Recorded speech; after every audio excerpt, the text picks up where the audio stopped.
Olá, nós vamos começar falando agora sobre auxinas, que é o primeiro importante grupo dos hormônios vegetais, dos 5 que nós vamos tratar. As auxinas foram descobertas no século XIX. Muitos trabalhos começaram pouco antes do fim do século XIX, 1880, por aí. E um dos primeiros mecanismos que foi estudado é o mecanismo de fototropismo, que a gente viu na aula anterior, quando a gente falou sobre os sistemas sensoriais de plantas.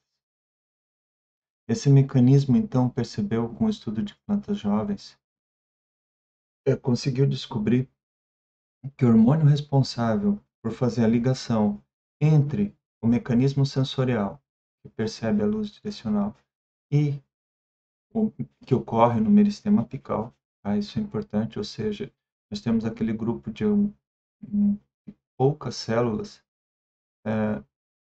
no meristema apical, alteram a produção do ácido endoacético e depois é levado até a região de alongamento. É na região de alongamento, então, que que a planta se direciona à luz. Existe uma distância aqui de alguns milímetros. E quando se descobriu que havia essa distância, se postulou que havia uma substância que era transportada entre o meristema apical até esse local de alongamento.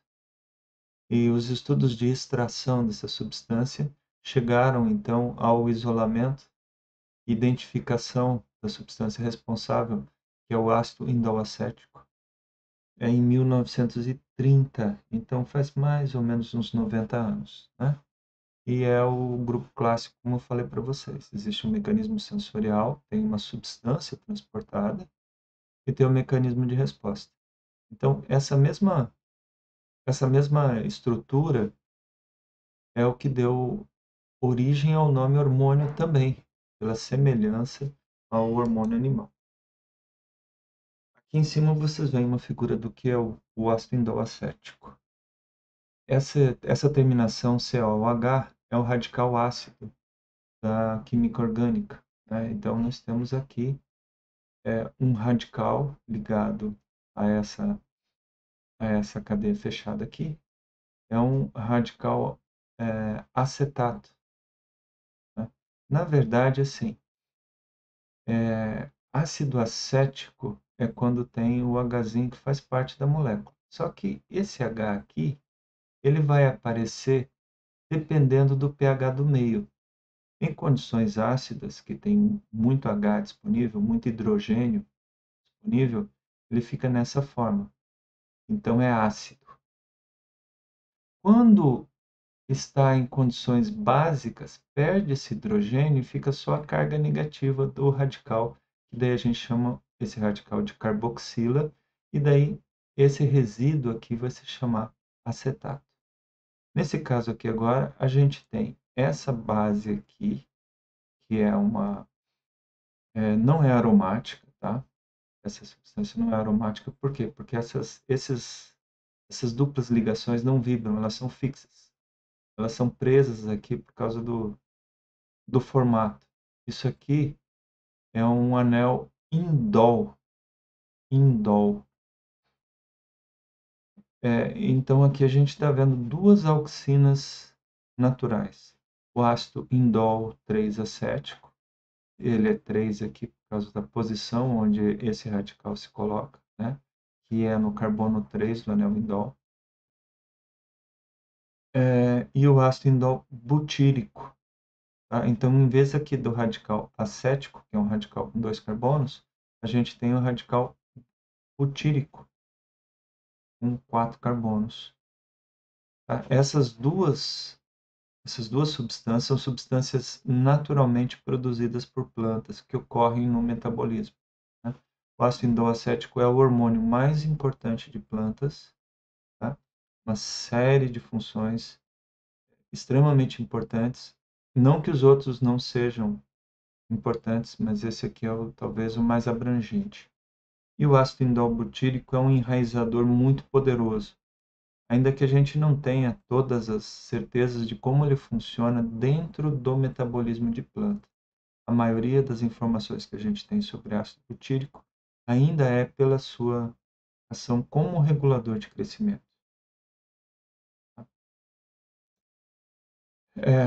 E existem também as auxinas sintéticas. Auxinas sintéticas são substâncias que, quando aplicadas em plantas, produzem efeitos semelhantes das auxinas. Tá? Então, são sintéticas porque as plantas não produzem esse tipo de substância, mas têm um efeito parecido.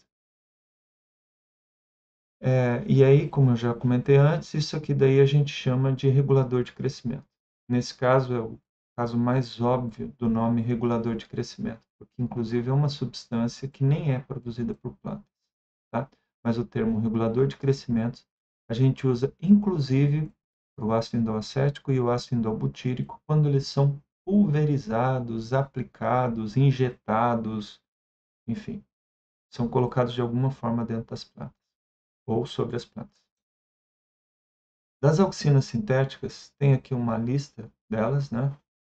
Eu já tinha falado do ácido indolbutírico, né, que é uma auxina natural e um enraizador poderoso. E essa substância aqui, ó, o ácido alfa-naftaleno acético, repara que nenhuma delas tem aquele anel indol que eu tinha mostrado antes, né? Esse aqui é o ácido naftaleno acético. Também é um enraizador poderoso, muito usado, a gente chama de ANA. E essas outras três aqui, ó, são herbicidas. Herbicidas é uma classe de substâncias muito interessantes que a gente usa na agricultura chamada moderna para o que foi montado depois da Revolução chamada Verde, que ocorreu mais ou menos logo depois da Segunda Guerra Mundial, né, com grande aumento de uso de químicos na agricultura. Então, entre esses químicos, tem o ácido 2,4 de clorofenoxiacético, 2,4-D, que é um herbicida poderoso. Todas essas substâncias, o ano não é muito tóxico, mas todos os herbicidas, a grande maioria dos herbicidas são agrotóxicos classe vermelha, que significa que são capazes de causar danos importantes, tanto no aplicador, no ambiente, resíduos tóxicos, e no alimento produzido. Né? 2,4-D é um bom exemplo. 2,4-D é uma substância muito tóxica, com uma meia-vida muito longa, mas também é uma ferramenta poderosa para uso na agricultura, especialmente para o controle de plantas dicotiledôneas. As dicotiledôneas e as monocotiledôneas respondem de forma ligeiramente diferente às auxinas. Tá? E todas as auxinas, os herbicidas auxínicos, então, agem principalmente nas dicotiledôneas. Além disso, né, além desse aspecto de matar a planta, o 2,4-D tem um efeito muito interessante, porque ele induz a desdiferenciação de células. Então, quando a gente faz cultivo em cultura de tecidos, é normal usar o 2,4-D como forte desdiferenciador, porque a partir daí você transforma uma célula parenquimática em célula meristemática. E às vezes, inclusive, você pode produzir a partir dessas células embriões, que é o que a gente chama de embriões somáticos. Né? Então, essencialmente, os principais auxinas sintéticas têm essa função de enraizador, um estímulo à produção de raízes, ou herbicidas, são as principais funções. A gente vai ver alguma outra coisa a mais. O ácido indolacético é produzido a partir de uma transformação muito simples do aminoácido triptofano. Esse aminoácido é um aminoácido produzido a partir da via do shikimate, que é uma importante via em plantas, né? E a gente tem aqui, ó, esse radical é uma amina, De novo, a gente está vendo radical ácido, que a gente chama de carboxila, em biologia orgânica, né? Melhor, desculpa, em química orgânica. Então, eu tenho um alfa-amino, porque está no carbono alfa-aminoácido. Tá? É o triptofano, um aminoácido extremamente importante para o metabolismo secundário de plantas. Tá? Esse aminoácido é facilmente transformado em AIA pela remoção de um amino e de um. A remoção de uma terminação dela cria uma outra carboxila aqui. Isso produz, então, ácido acético. Okay? São basicamente duas enzimas que fazem isso, apesar que existe uma série de processos metabólicos que faz a transformação de triptofano em ácido acético. Tá? É muito simples, são poucas enzimas, vários mecanismos diferentes que podem produzir ácido acético. Porém, mais interessante ainda é que esses mecanismos só ocorrem em locais muito específicos. Essa transformação de triptofano em ácido endoacético ocorre apenas na parte aérea. Apenas na parte aérea de plantas. Tá? E é muito maior em órgãos jovens. Então, os principais locais onde ocorre síntese de ácido endoacético são o meristema apical e folhas jovens, que produzem grande quantidade. Folhas mais velhas diminuem a produção conforme a idade, conforme o decaimento da atividade foliar também. Outro local importante na parte aérea para a síntese de AIA são os óvulos em desenvolvimento. Logo após a fertilização do óvulo, tem um aumento na produção de AIA, na própria parede do óvulo, muitas vezes, e às vezes no próprio desenvolvimento do embrião. Então, as duas coisas acontecem. Tem um aumento da produção de AIA. Isso é muito importante para o desenvolvimento da semente. Frutos e flores não produzem AIA. Tá? Então, todo o AIA que a gente encontra dentro de frutos é devido à semente, ao óvulo. Tá? Essa produção de AIA também, dentro da semente, ela cai com o tempo, ela diminui com o tempo. Em sementes maduras, essa produção é praticamente zero, é extremamente baixa. Tá? Então, um fruto maduro tem uma produção muito baixa de ácido endoacético. Outros aspectos bem relevantes com relação ao ácido endoacético, lembra? O principal hormônio de plantas. São dois elementos químicos. Um deles é o zinco. Não tem como produzir AIA sem zinco. Isso é tão sério que quando ocorre deficiência de zinco, um dos efeitos mais notáveis são efeitos causados com sintomas muito característicos de deficiência de AIA. Por exemplo, superbrotação, perda de dominância apical, são malformação nas folhas, crescimento deformado nas folhas. E isso possivelmente está associado, então, nessa relação entre zinco e a produção de ácido endoacético. Outra substância cujos sintomas também são relacionados ao AIA é o boro, só que no caso contrário. O boro é necessário para uma enzima que faz a degradação do AIA. Processos de degradação do AIA dependem de boro. Então, o que acontece quando tem falta de boro é que ocorre um acúmulo excessivo de AIA nas regiões de sua produção, ou seja, especialmente no ápice da parte aérea. E por causa disso, acaba havendo uma degradação dessa região e uma deformação no desenvolvimento do meristema apical. Os hormônios são substâncias que são fortemente reguladas pelas plantas. E qualquer aumento ou diminuição da sua concentração pode causar efeitos sérios.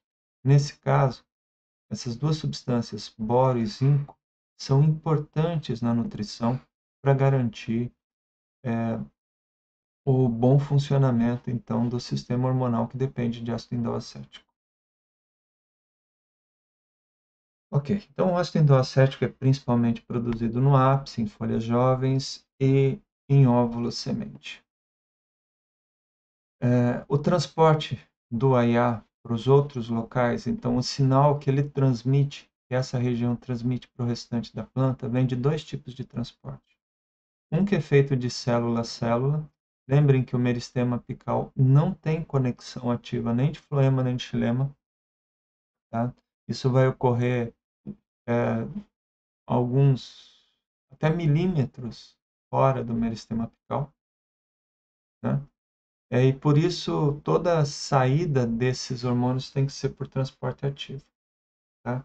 E por esse processo, então, transporte de célula a célula, é um processo que gasta energia e que vai contra o fluxo do xilema.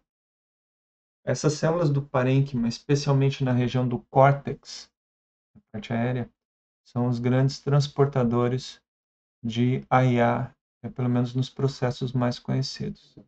Tá? Também pode ocorrer transporte, né? Existe um sinal que é emitido pelo fruto, dizendo que ele tem semente, que é o próprio AIA.